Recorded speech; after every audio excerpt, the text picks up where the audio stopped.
While scrolling through my favorite woodworking group, I came across a project challenge. And let's see if we can crack it. A 3-legged stool made from one single 2x4x8.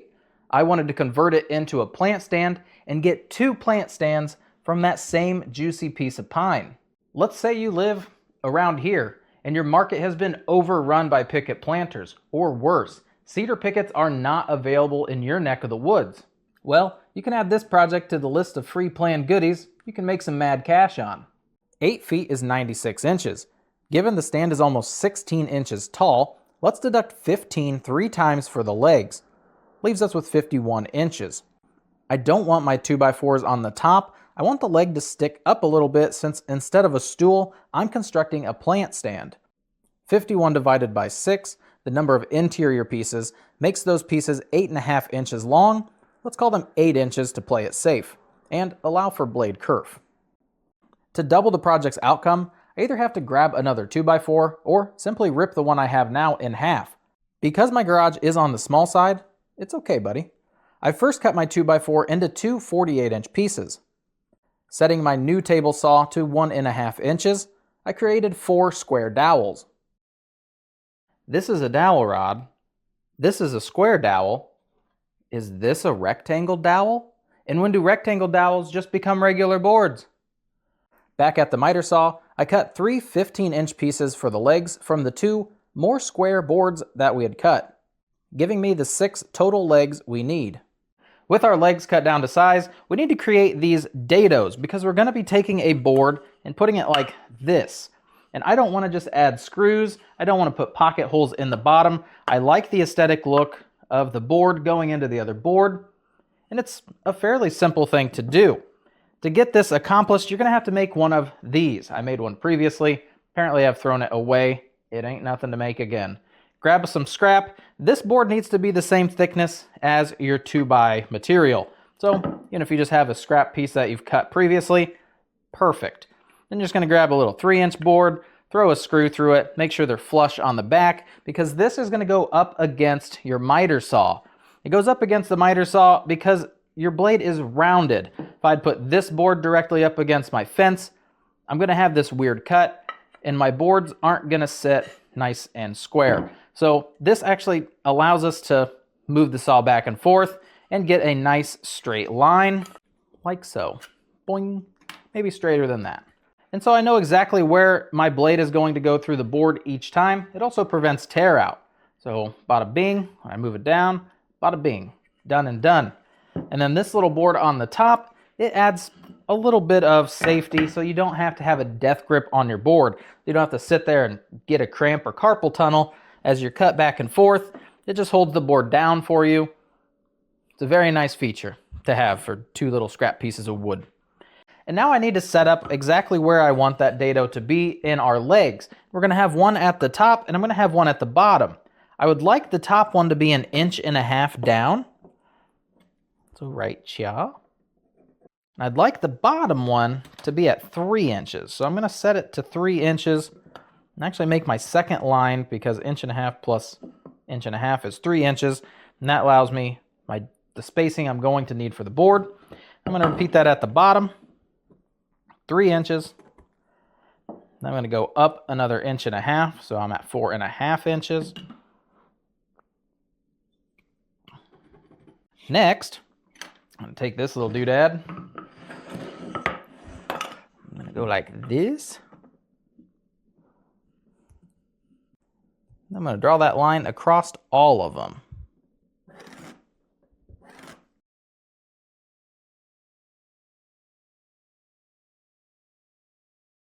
Exactly where I need to cut both pieces of the legs. At the miter saw, I've added in this little sliver of wood because I didn't want this clamp to push down and cause it to be difficult to move my board back and forth. I did set this groove back in line with my blade so that they both marry up beautifully. And somewhere on your saw, you should have an adjustment for depth. This is where mine is at, and it just prevents high technology, just a screw. It stops your blade from going all the way down into the board, and I set it so it is about halfway down, so 3/4 of an inch into my material. Cut the slot for your dados. Be sure to sneak up on the edges to create a tight fit. I also run my blade across the front and back of my cut to clean up any cut lines. And keep repeating that process until they're all cut out. With your next board, I buzz off the very end nasty section of the 2x4. Then adjust your saw to 30 degrees and cut it off at 7.5 inches. Then back to 90 degrees, flip your board over, and use your newly cut piece to find the length of your next board instead of having to cut off that little angled tip. For assembly, we're going to take our leg in the smaller 1.5 inch. That's what I'm considering the top. You're going to see I have that rounded bit and then the flat edge. The flat edge I am keeping up, and that is with our cut this direction. You don't want it facing up or down. It's not going to assemble correctly. And you're going to put it right there. That's it. And you can kind of see where I have that little cut. I wish it was gone. It's not. If I'd put it facing up, it's a little more visible. So I'm going to face it down and just hide our blemishes. Isn't that what we all do? So a little bit of glue. Titebond 3 because it's my fullest bottle. It is outdoor, weatherproof, waterproof, exterior ready. You know, all the good stuff, but mainly because the bottle was full. Just like that. I'm going to take a good sized piece of tape because it's got to wrap around the entire side. I'm going to put them here. And I'm going to push these two together. Lay down my piece of tape. Wrap it around the outside. Nice. Again, squeeze them together. Look at all that glue. Yum. Tape them up. Just like that. One more time, a little bit faster.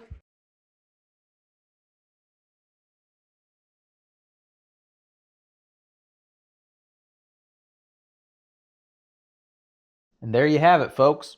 That glue's going to set up. I don't really need to add nails or anything to the outside. I just want it to be a nice piece of wood. Then we're going to repeat that for the rest of the boxes. That took me no time at all. Originally, I was going to let these dry and then glue them together in the center. However, if I line the center up down at the bottom, the tops don't line up. And I can force them to line up right now because we can still play with the glue joint since it's not set up yet. And that's a dream. I'm going to take a 1-inch pin nail. This whole setup, $30 at Harbor Freight. Pin nails are a little different than brad nails. Brad nails, you see the head of the nail. Pin nails do not have a head. So when you drive it into the wood, you see just this little tiny baby micro dot. You don't hardly see anything at all. And that's just going to hold things together while that glue dries because that joint is going to be hard to tape up. You can see I'm talking really quick because I'd like to get this done before that glue dries because it'll set up pretty quick. A little bit of glue, a little bit of glue.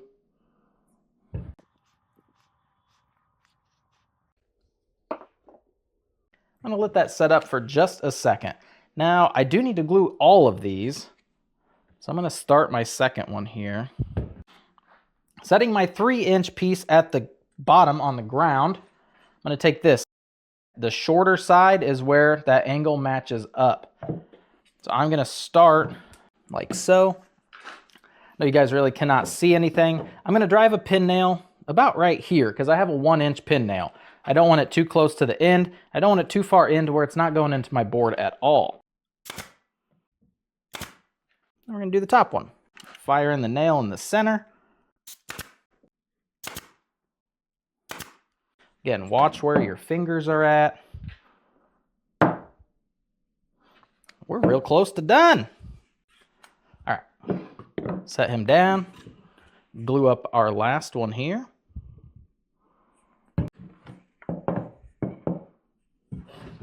Give me some space.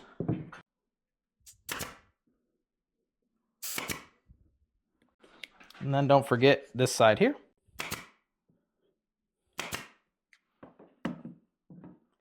And then the top. Look at her. So sturdy. So nice. And right there are our pin nails. They're pretty hard to see. They're just little small dots. If you stain it a dark color, you will 100% not see them. And there's one. We just need to duplicate that on the next one. Now that our glue is dry, just got to remove this tape. Kobe! You'll miss every shot that you don't take. My trash can's not even open. Look how pretty. I definitely shouldn't have used the rounded spot. Cut that off. It's going to be in the plans to cut this off because you don't want that on there. Now I'm just going to sand down the edges to get rid of any glue residue that's sitting on the legs. I'm going to give a router to this gentle edge on the top so that it's not just a square block. Although they are gorgeous, we're going to make them a little gorgeouser with some stain. Here I've just got a Minwax Natural, Minwax Honey. If you want me to use the natural, say Ayo. If you want me to use the honey, say ooh-ah. Right now, say it now. It's kind of a tie. I didn't hear a single thing. So let's just do one of each, as you may have noticed I was going to do. I'm going to start, because I don't want to switch gloves, starting out with the natural stain, moving over to the darker stain, because once I have this stain all over my hands, I don't want to touch this project. All right.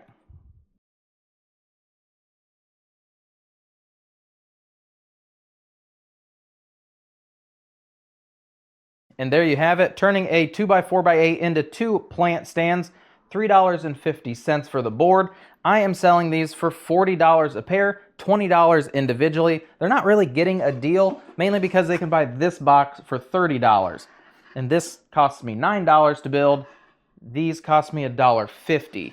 So I could take them down a little bit. I'd be almost comfortable with $30 for the pair. However, it does take a little extra time, a little extra wear and tear on the blades because I am cutting the dados and gluing things together. It's just however you feel. And by adding these products to your lineup, you don't only check the box for the outdoor gardener, planter, porch planter type people, but you're also now covering the people that like to put potted plants inside their home, and you know that they just want another spot to put a new plant. So, bada bing, give them a spot right here. Yeah. In the description, I've included the marketing photos as I do for all of my planter boxes. There's also a link that you can get to this challenge that was on Facebook. I hang out on that woodworking page quite often, so if you tag me in anything, I do see it. It also gets me a little recognition with the others, so definitely don't hesitate to post any of the wins or anything that you build from my channel. That goes a long way for me. You'll also find the free plans to this build and a link to get to all of my other planter boxes that we build. Again, free plans, free tutorials. Why not? So get out there. Planter box season is here. So add these to the lineup. Get to work. Can write a song on my new piano. I could sing about how love is a losing battle. Not hard. It's not hard. It's not hard. It's not hard. A lot of glue.